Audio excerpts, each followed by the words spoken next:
Bonjour, bonjour et bienvenue sur le plateau de Bâti-Journal TV. Nous sommes à Paris, Paris Grand Palais, Forum Bois Construction 2025. Et avec mes deux invités, nous n'allons pas rester à Paris, nous allons partir à Monaco. Pour en parler avec moi, monsieur Vincent Bayon, bonjour. Bonjour. Vincent, vous êtes architecte chez Bellecour. Oui, on est une agence basée à Paris, Bordeaux et dans le Pays Basque depuis récemment. Et effectivement, on développe essentiellement des projets de logement en grande partie, et dont je chapeaute essentiellement la partie des logements bois et biosourcés. Beaucoup de bois biosourcés chez vous. Pas que, mais beaucoup. J'aimerais qu'il y en ait plus, mais ouais, mais il faut pousser. Voilà, on y travaille. On y travaille.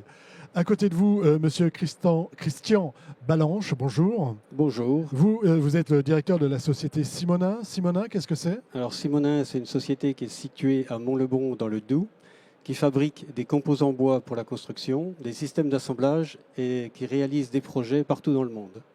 Partout dans le monde, et on va voir, le monde c'est aussi Monaco. Donc expliquez-nous, nous sommes à Monaco, il y a un projet, et c'est un projet que vous allez faire tout bois. Donc expliquez-nous quel est ce projet et pourquoi et comment le bois arrive. Alors ce projet en fait est une commande d'État qui avait vocation... l'État monégasque. De l'État monégasque, effectivement. C'est un bâtiment public qui est détenu par l'État monégasque, qui avait vocation en fait à produire du logement sur un foncier qui est très petit, c'est une parcelle de 400 mètres carrés, et à faire un démonstrateur à haute qualité environnementale, d'un bâtiment à haute qualité environnementale. Et il se trouve que dans le cadre d'une démarche E+C-, le bois était une solution qui nous permettait de massifier des solutions biosourcées, de diminuer le poids carbone du bâtiment. Quand on propose le bois à l'État monégasque, qui est plutôt habitué à autre chose en type de construction, comment il réagit et qu'est-ce qu'il vous dit? Alors, ils ont été moteurs sur le sujet. Il y avait une vraie volonté de porter une démarche environnementale avec des exigences fortes.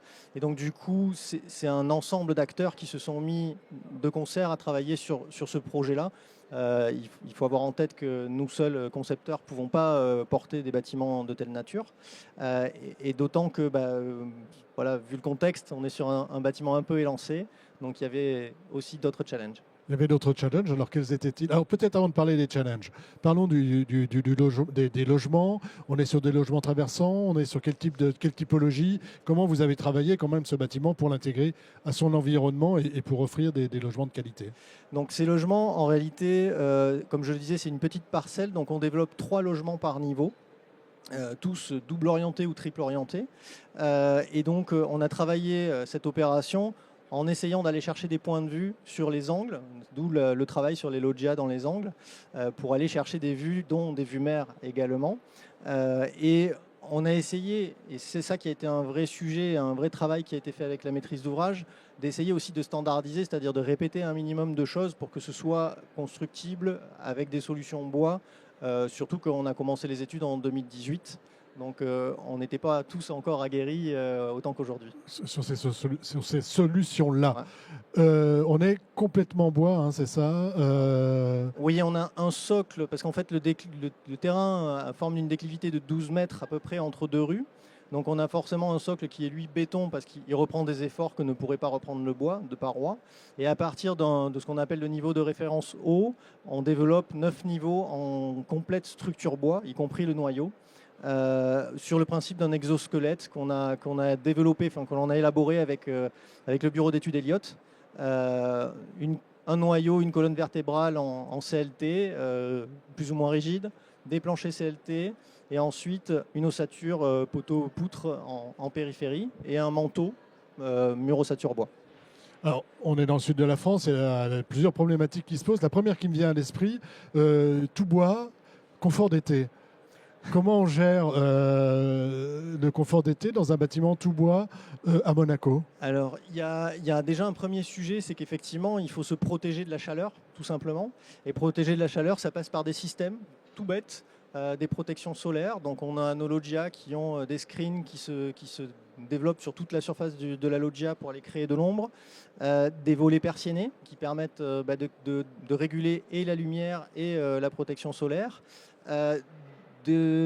Des ouvrants qui permettent de ventiler aussi naturellement, tant que faire se peut, mais on est quand même en milieu urbain, donc il y a des contraintes liées au bruit qui limitent un peu cet exercice-là.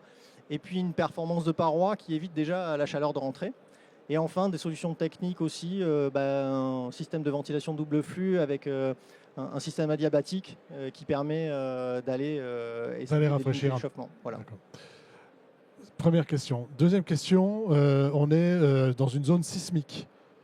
Comment ça se passe? On verra après avec les assemblages, hein, mais alors comment ça se passe? Comment on y réfléchit? Effectivement, c'est une zone sismique, donc ça pour le coup c'est réglementé et on sait quelles sont nos obligations sur le sujet. Il faut savoir que nous on avait eu une précédente expérience sur une étude un peu comparable et on savait que déjà de toute façon les systèmes bois, constructifs bois de ce type-là sont assez résilients, notamment pour la sismicité, parce qu'ils sont finalement assez souples.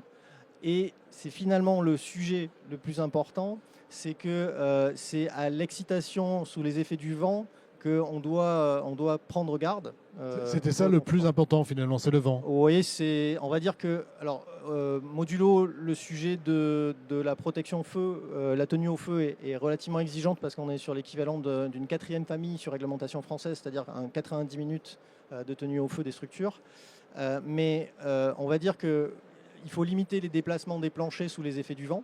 Et donc, il faut une structure qui est relativement rigide pour tenir l'ensemble du bâtiment et ne pas générer d'inconfort. Alors, c'est des choses qui sont étudiées au Japon en partie, mais c'est encore des phénomènes qui ne sont pas encore totalement maîtrisés, étudiés chez nous. Mais on a déjà quand même une bonne idée de ce qui est des notions d'inconfort et donc de les limiter. Et donc ensuite, on a besoin de solutions techniques. Oui. Comment ça se passe? Comment vous travaillez avec les différentes équipes et comment l'entreprise Simonin arrive, on va dire, dans la boucle? Alors dans ce cadre-là, on a travaillé évidemment avec toute l'équipe de conception et la maîtrise d'ouvrage, dans un premier temps, à développer un projet jusqu'en phase avant-projet. Et puis il a paru assez évident qu'il fallait aller chercher des acteurs qui étaient capables de proposer une solution, on va dire, structure clos couvert. Pour ce faire, on a échangé avec le maître d'ouvrage et on a convenu de lancer un dialogue compétitif sur la phase avant-projet qui a permis, après avoir retenu 3 groupements, de sélectionner un groupement composé de EMC et Simonin, entreprise monégasque de couverture et l'entreprise Simonin, qui a été retenu pour réaliser les ouvrages, un macro-lot structure clos couvert. Et ça nous a permis d'engager des échanges techniques plus tôt que la fin de la conception pour intégrer une bonne partie du savoir-faire de l'entreprise aussi, tant sur des aspects techniques que sur des aspects organisationnels chantier. D'accord. Je me tourne vers vous. Donc, qu'est-ce que vous venez apporter à ce projet et comment vous y intervenez dans ce projet? Quelles sont les solutions techniques que vous allez apporter? Mais avant, comment vous l'abordez? Alors, on l'aborde, on commence par refaire des études techniques et on fait un choix du système constructif avec l'architecte. Et ensuite, on propose un système d'assemblage qui convient aux contraintes du dossier, à savoir le sismique, 1h30 au feu,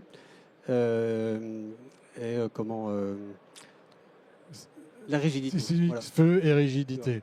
Donc, qu'est-ce qui fait quand on parle de la technique, de l'assemblage, enfin, avant de parler de l'assemblage, de la structure, c'est quoi la singularité de cette structure? Alors, c'est une structure qui est composée de poteaux-poutres et de contreventements, qui est plutôt légère et flexible à la fois et qui permet de reprendre tous les efforts dont on a besoin. Voilà. Notamment ce dont on parlait tout à l'heure sur le sismique. Oui, c'est ça, complètement. Alors, on voit ici des assemblages. Est-ce que vous pouvez nous expliquer en quoi ça consiste? Alors, l'assemblage Resix, c'est le fruit d'un développement depuis plus de 20 ans chez Simonin. Donc, c'est composé de bois, bien évidemment, dans lequel on intègre des tiges filetées métalliques avec de la résine époxy. Donc, on peut avoir, par exemple, sur l'image de gauche, une coupe de la section. Et ensuite, on peut avoir plus ou moins de tiges à l'intérieur du bois et qui peuvent être liées bois sur bois ou bois sur métal en fonction des efforts à reprendre. D'accord. Et là, on était sur bois sur bois? Alors, on était bois et métal. Bois et métal. Bois et métal, un petit peu. Qu'est-ce qu'on voit à côté? Voilà, c'est le principe lequel on peut reprendre des gros efforts. En l'occurrence, on avait, dans le cas de Carmela, des efforts de 57 tonnes à reprendre en traction. D'accord, ce qui est beaucoup. C'est beaucoup. Voilà. Et l'assemblage est capable de reprendre des efforts beaucoup plus importants. Il est dimensionné en fonction qu'on a déjà réalisé sur d'autres ouvrages. La pièce qu'on voit à droite, là, qu'est-ce que c'est? Alors, c'est une pièce de charpente, en l'occurrence, pour un chantier qui était localisé en Outre-mer et qui permettait de faire des joints de transport. D'accord. Donc, c'est pas du tout le, Pas le celui de projet. Oh, il doit y avoir quelques Mais c'est un exemple. Mais c'est un exemple. Et ça, on a ce genre de choses sur le Tout projet à fait. C'est exactement de le même Monaco. principe pour Monaco. D'accord. Il y a la résistance au feu hein, qui est importante. Et là, elle est d'autant plus importante. On vous avait demandé. Donc, que dit la réglementation? Alors, dans l'Eurocode, les assemblages sont visés pour une tenue au feu de 60 minutes. Le dossier de Monaco, on nous demande une tenue au feu de 90 minutes. Et l'assemblage RESIX, lui, a été validé avec un avis de labo avec le CSTB pour 120 minutes. Donc, d'office, cet assemblage était prédisposé à être utilisé. Prédisposé à être utilisé. Et puis, de toute façon, il répondait 2 fois plus que la réglementation et un peu plus que ce qu'on vous demandait en réalité. Voilà, c'est ça. Voilà. Qu'est-ce qui fait encore la particularité de cette structure et de ces systèmes de fixation? Alors, les systèmes de fixation sont, ce que je disais, sans jeu et invisibles. Ils sont protégés par le bois, protégés déjà du feu, quelque part. Quand ils sont utilisés à l'extérieur, ils sont protégés des intempéries. Donc, on apporte une rigidité nettement plus importante qu'avec un système d'assemblage traditionnel, avec une fiabilité vraiment importante. Vous voulez ajouter quelque chose? Oui, d'un point de vue architectural, effectivement, le fait d'avoir les broches qui sont dans les éléments bois annihile l'effet d'avoir des systèmes de vis. Alors, parfois, on les laisse visibles quand la tenue au feu nous le permet, mais sinon, on les rebouche et effectivement, ça fait des choses qui sont plus ou moins esthétiques. Là, on est sur des ouvrages. Là, on ne voit rien là. Voilà, on est sur des ouvrages qui sont assez purs. Hormis quand effectivement on a des platines, mais les platines sont généralement cachées dans des faux plafonds et autres. On s'arrange pour que tout ce qui est platine soit caché ou on fait un petit cache pour les protéger. On a fait un bon tour d'horizon. Est-ce qu'il y a autre chose à ajouter sur ce travail collaboratif que vous avez fait? Comment vous avez travaillé ensemble? C'est assez classique parce que de toute façon on est dans le cadre d'un marché public, donc c'était vraiment nous, on avait une conception de conception et suivi. Alors on était associé à un architecte monégasque, Gabriel Viora, et effectivement on a assuré notre mission de maître d'œuvre complète, et l'entreprise a eu un marché de travaux mais sur un macro lot, contrairement à simplement un lot charpente, ce qui nous a permis effectivement d'intégrer les savoir-faire entreprises un peu plus tôt, puisqu'ils sont arrivés un peu avant la fin des études de conception, pour limiter les risques, parce que c'est un projet qui était ambitieux, sur lequel le maître d'ouvrage a fait le choix de mettre en place une analyse des risques. Et je pense que bien lui en a pris d'ailleurs, parce qu'effectivement, ce mode d'attribution et ce mode de dévolution de marché n'est pas habituel sur les marchés publics monégasques, puisque c'est le corps d'État séparé normalement. Et on a pu limiter les risques, notamment dans la transmission des informations entre la phase conception et la phase chantier. En travaillant ensemble. Pour vous, c'est un projet exceptionnel ou c'est un projet finalement assez banal dans ce que vous avez l'habitude de faire? Alors, ça reste réellement un projet exceptionnel. Voilà, de par l'endroit, de par la complexité technique et de tout lier ensemble. Voilà, c'est vraiment un projet qui nous a plu. Et aussi dans le système de montage de la structure sur chantier, avec toute la préparation qui était faite en amont. Donc c'est réellement du projet. Comment ça se passe? C'est fabriqué dans vos ateliers et ensuite on vient sur le chantier? Voilà, donc c'est complètement préparé en atelier. Hein, c'est vraiment de la construction hors site. Et on assemble ça, on va dire, comme un mécano. C'est ça l'intérêt de la filière sèche et c'est ça aussi notre intérêt à nous de travailler avec des acteurs comme Simonin. Ça a été effectivement déjà d'industrialiser la construction, de générer du hors-site. C'est pas que de la 3D, c'est déjà de la 2D et c'est déjà super. Et d'amener sur un site qui est très contraint, puisque ce bâtiment a été élevé sans le recours à une grue. C'est un autre aspect qui est plus organisationnel, mais d'amener de la construction dans des milieux très contraints assez rapidement. Vous vouliez ajouter quelque chose? On a fait un bon tour d'horizon. On peut voir le projet ici sur l'expo qui est encore pour 2 jours, enfin Ouais. pour une journée, puisque maintenant on arrive à la fin de la deuxième journée. Et puis après, j'imagine qu'on peut le voir dans tous les bons magazines. Je crois même qu'on l'a eu dans Woodsurfer. J'espère.